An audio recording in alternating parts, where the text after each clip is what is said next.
7 pessoas que receberam os órgãos da adolescente Eloá estão passando bem. Os transplantes foram realizados logo após a autorização dada pela família no domingo. A repórter Ingrid Gribel tem mais informações. Bom dia, Ingrid.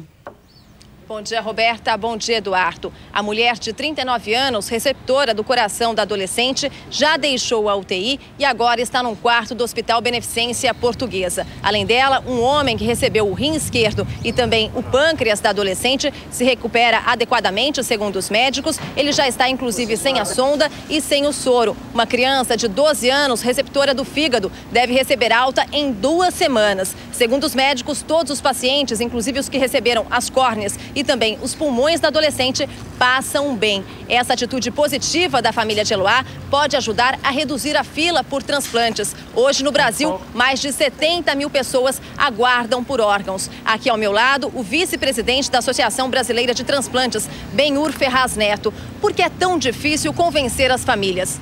Acho que as pessoas precisam de informação. E a informação sobre o que é morte encefálica, sabe qual a possibilidade de eu ser um doador.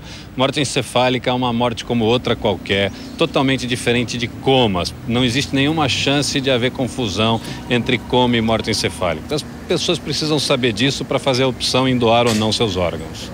Qual é a diferença entre o coma e a morte encefálica, para quem tem ainda essa dúvida? Claro, a morte encefálica é realmente a morte do cérebro, a morte de todo o sistema nervoso. Não há irrigação sanguínea para o cérebro, para o sistema nervoso. O que significa que aquele paciente morreu e tem um diagnóstico de morte, tem um atestado de óbito.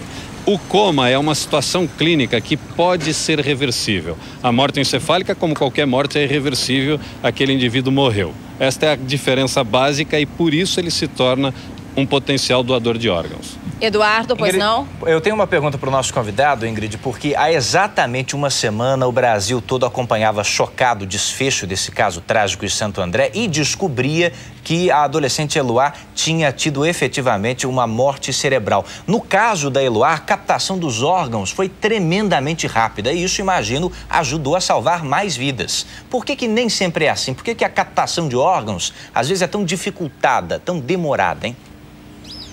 Eduardo pergunta porque muitas vezes a captação de órgãos demora-se muito tempo e por isso prejudica-se, no caso, um transplante.